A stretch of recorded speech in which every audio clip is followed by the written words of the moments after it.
Alors les amis, vous êtes certainement en train de rentrer chez vous et je profite pour partager avec vous l'histoire d'une de mes étoiles qui est en ce moment dans le désarroi et j'espère que vos commentaires vont pouvoir l'édifier. Voilà, elle est dans une relation avec un homme depuis quelques années, tout se passait bien mais elle s'est rendue compte qu'il était infidèle. Ah oui, il y a toujours un mais.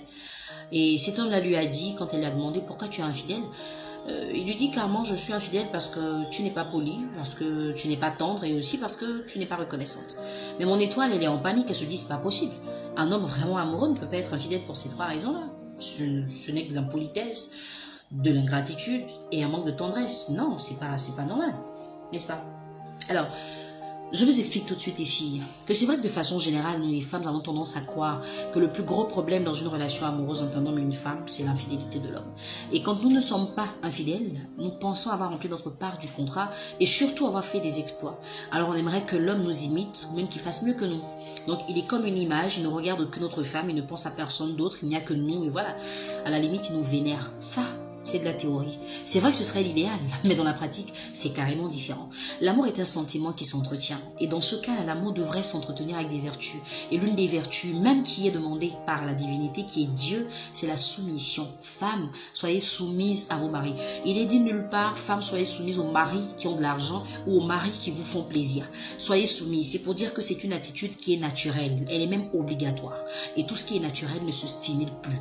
D'accord? C'est parce que c'est difficile d'être soumise qu'on veut toujours trouver des prétextes. Non, je ne peux pas respecter un homme qui fait ceci, qui fait cela. À un moment, quand tu penses que tu ne peux pas respecter un homme ou qui ne mérite pas ton respect, vas-y, sors de la relation et passe à autre chose. Mais tant que tu es là, comprends que l'homme est l'autorité au-dessus de ta puissance. Et une autorité ne se bafoue pas. Par ta façon de parler à un homme, ta façon de le dénigrer, ta façon de lui répondre, les mots que tu utilises, les postures que tu prends quand il te parle, comment tu le regardes, comment tu le traites devant tes amis, devant ta famille, ça peut l'emmener à être encore plus amoureux ou ça peut l'emmener à ne plus être amoureux et donc à te tromper. L'homme n'a pas besoin d'une rebelle dans sa maison. Il n'a pas besoin d'une insoumise dans sa maison. Parce que s'il voulait la confrontation, certainement il serait mis en couple avec un homme. Parce qu'au moins, ça fait... Voilà, c'est la même chose. L'homme voudrait l'inverse de ce qu'il est. Et si tu ne peux pas être complémentaire à ton homme, c'est compliqué. D'accord? Il faut que tu saches, chérie, que tu peux dire à un homme, tu es un con dans le lit, il va te faire un câlin. Mais si tu lui dis la même chose devant ses potes, il va te casser la figure. Et il a raison. Il faut savoir parler à l'homme. La langue de la femme, elle peut la détruire comme la valoriser. Et si tu ne sais pas utiliser ta langue, chérie, tu vas perdre ton mari. Tu vas le perdre très rapidement. Et je te dis, c'est un argument valable pour te tromper. Parce que l'homme qui se sent ridicule, écoutez, on parle toujours de la violence faite aux femmes, mais on parle rarement de la violence faite aux hommes, parce que cette violence, elle est verbale. C'est vrai qu'elle ne laisse pas des traces sur le corps, mais elle laisse des traces sur l'âme et dans le cœur. Et ça, c'est encore plus difficile à soigner. Quand un homme n'est pas respecté, quand il est maltraité dans sa maison, quand des fois vos parents parlent à vos maris ou à vos conjoints comme s'ils étaient leurs animaux de compagnie, ce sont des choses qui les repoussent carrément. Et puis je veux comprendre, cette vague d'insoumission dans les couples, elle est due à quoi? Peut-être parce qu'on parle aujourd'hui d'égalité des sexes. Mais les filles, l'égalité des sexes, ce n'est pas l'impolitesse. C'est la possibilité qui vous est donnée de faire les choses aussi bien que les hommes font pour être épanouis. Ce n'est pas une rébellion, ce n'est pas une démonstration de puissance. Et puis entre nous, quand vous vous rébellez devant un homme, ça porte quoi comme fruit? Un homme qui vous déshabille, qui vous met dans des postures ridicules. Parce que pendant l'acte sexuel, la femme, elle est très ridicule. Toutes les positions que vous prenez, c'est l'homme qui vous les intime. Mais en plus, ils n'ont jusqu'à toucher 2-3 parties de votre corps et puis vous devenez comme des moutons entre leurs bras. Et pourquoi quand on a fini tout ça, il faut venir maintenant se rébeller, avoir des allures guindées, être imbu de sa personne, parler à son homme comme si on parlait à un adversaire. Écoutez les filles, les hommes et les femmes sont complémentaires. Tant que vous n'aurez pas compris ça, vous aurez toujours des problèmes dans vos relations. Et puis, la tendresse, c'est quelque chose qui doit être naturel chez la femme. Quand la femme parle à son homme, il doit sentir une différence. Une femme ne peut pas parler à un homme comme un ami parle à son camarade, quoi. Il faut lui dire les choses de façon soft, de façon douce, de façon attirante. Il faut même l'emmener à venir vers toi parce que tu as fait une phrase qui est complète, une phrase qui est réussie. Mais tu ne peux pas être vulgaire, agressive, tu ne peux pas être dure et téméraire et puis vouloir séduire un homme. Non. Et puis, l'égoïsme, à un moment, il faut arrêter. Parce que nous les femmes, nous sommes trop égoïstes.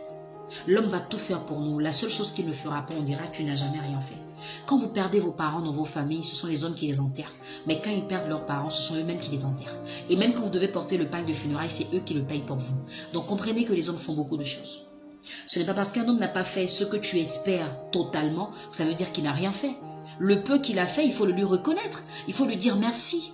Déjà, le fait qu'il soit dans ta vie, dis-lui merci. Dis-lui merci d'être l'homme qui te fait vibrer, l'homme qui te donne du sourire, du bonheur. Il faut le lui dire. Parce que très souvent, on ne leur dit rien. Et ils sont là comme ça, un peu comme des moutons. Ils nous suivent. On dit je veux ça, ils donnent, je veux ça, ils donnent, je veux ça. Mais les seules choses qu'ils nous demandent, nous ne sommes pas capables de donner. La soumission. La soumission, c'est difficile.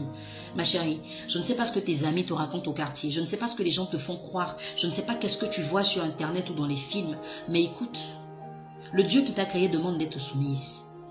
Si tu respectes ton Dieu et si tu l'aimes, obéis à sa parole.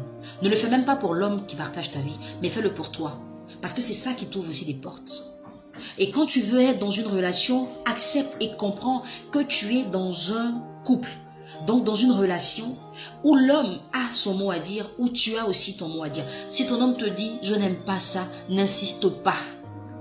Tu ne dois pas lui dire « non mais pourquoi tu n'aimes pas ?» C'est lui qui sait ce qu'il aime et ce qu'il n'aime pas. Autant tu n'aimerais pas qu'il fasse quelque chose et tu voudrais qu'il respecte. Respecte ce que lui ne veut pas que tu fasses.